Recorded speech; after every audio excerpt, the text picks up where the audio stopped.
दोस्तों नमस्कार।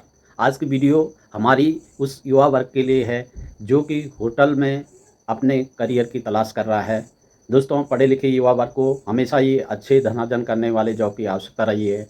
वह अपने परंपरागत व्यवसाय को छोड़कर अन्य सेक्टर्स में जॉब करने का इच्छुक रहा है। परंपरागत व्यवसाय को छोड़कर जब वह अन्य सेक्टर्स में जॉब करने के लिए निकला तो इसने एक तूफान सा खड़ा कर दिया है, जिसने समाज को बदला है, मान्यताओं को बदल दिया है और कई हद तक परिभाषाएँ भी बदल गई हैं।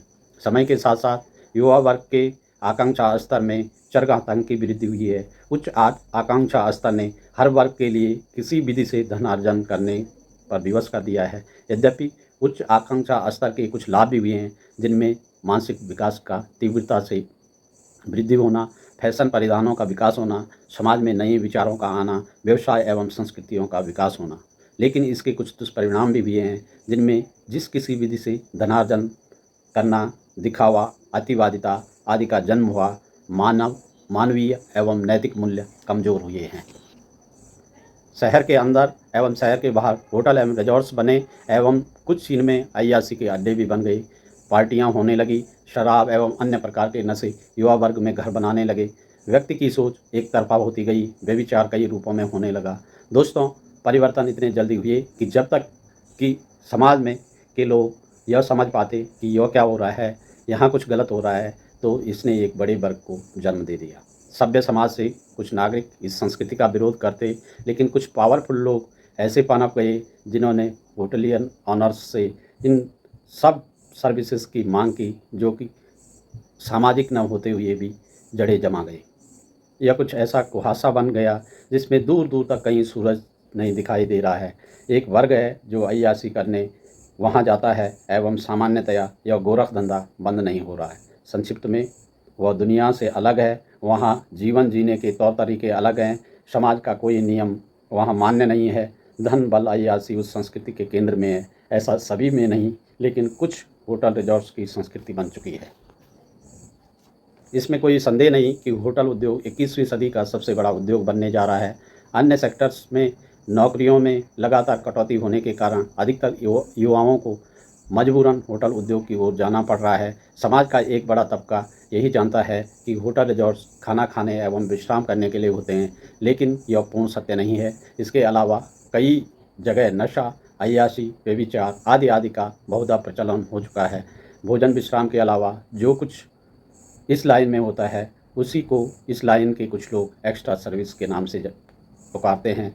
18 सितंबर 2022 को उत्तराखंड की बेटी अंकिता की निर्मम हत्या इसका जीता जागता उदाहरण है। अंकिता पर होटल मालिक द्वारा जो एक्स्ट्रा सर्विस का दबाव था, वह जिस समाज की पोल खोलता है, उससे होटल रिजॉर्ट्स में जॉब चाहने वालों को निश्चित ही सदमा लगा है। और इससे वे वे मातृशक्ति जो कि होटल लाइन में सर्विस करने के इच्छुक थे, उनको तो विशेष रूप से सदमा लगा है। ऐसी ही कई घटनाओं का जिक्र अखबार और टीवी में आए दिनों होता रहता है। ऐसी जघन्य घटनाएं अपने पीछे जो सवाल छोड़ देती हैं, उनका जवाब समाज को ज़रूर खोजने की आवश्यकता है।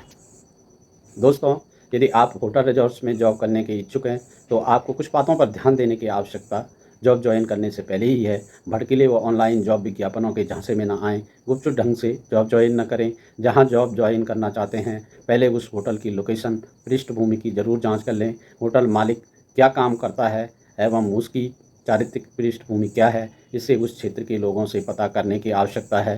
होटल में बिल्कुल भी निवास का एग्रीमेंट न करें यदि आप वहां जॉब कर रहे हैं या करने के इच्छुक हैं। काम के घंटे, ड्यूटी का स्वरूप जॉब लगने से पहले ही तय कर लें। यदि होटल मालिक या मैनेजर बार बार कार्य की शर्तें या स्वरूप बदलता है, तो तुरंत ही वह जॉब छोड़ दें। महीना पूरा होने का इंतज़ार न करें। जॉब ज़िंदगी से बढ़कर नहीं है। जॉब ज्वाइन करने से पहले अपने परिजनों की राय को नज़रअंदाज न करें।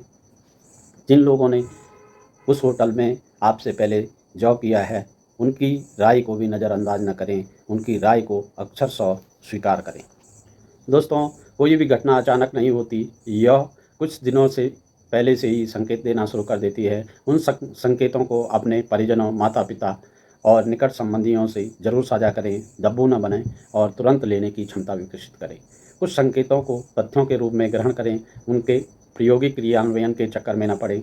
ज़िंदगी एक बार ही मिलती है, बार बार मिलने की चीज़ नहीं। कुछ सुनी हुई बातों पर विश्वास कर लेना चाहिए। यदि कोई होटल बदनाम है और उसमें कार्य करने वाले लोगों की, कर्मचारियों की या होटल मालिक की चारित्रिक पृष्ठभूमि बुरी सुनी गई है, तो वहाँ बिल्कुल भी जॉब ना करें। यहाँ पर एक चीज़ का ज़रूर ज़िक्र करना चाहूँगा कि पढ़े लिखे युवा वर्ग को अपने माता पिता की राय को ज़रूर मानना चाहिए, क्योंकि जो पढ़े लिखे युवा वर्ग हैं, हो सकता है उनके परिजन इतने पढ़े लिखे ना हों जितने वे पढ़े लिखे हैं। उनको एक चीज़ यह भी समझनी चाहिए कि पुस्तकीय जो ज्ञान है, इसके अलावा सामाजिक ज्ञान भी होना ज़रूरी है, और सामाजिक ज्ञान वह भी वास्तविक प्रैक्टिकल नॉलेज सोसाइटी का होना ज़रूरी है। कुछ बातें, कुछ चीज़ें जो कि समाज में विकसित हो चुकी हैं, वे आकर्षक ज़रूर लगती हैं, लेकिन उनका जब क्रियान्वयन किया जाता है, उनको इम्प्लीमेंट किया जाता है, तो उसके परिणाम बहुत ही बुरे निकलते हैं। आज हमें यह सोचने की भी आवश्यकता रहेगी। दोस्तों, हमें अपने आकांक्षा स्तर पर भी नियंत्रण करने की ज़रूरत रहेगी। हम कम कमाकर भी अपना जीवन यापन कर सकते हैं। कमाने की कोई अंतिम सीमा नहीं। हमें कमाने के लिए शुद्ध मार्ग का ही चुनाव करना चाहिए, और हमें यह सुनिश्चित करना चाहिए, यह समझ लेना चाहिए कि साधारण जीवन सर्वोत्तम जीवन होता है, और जो भड़कीला जीवन होता है, वह बहुत ही डेंजरस होता है।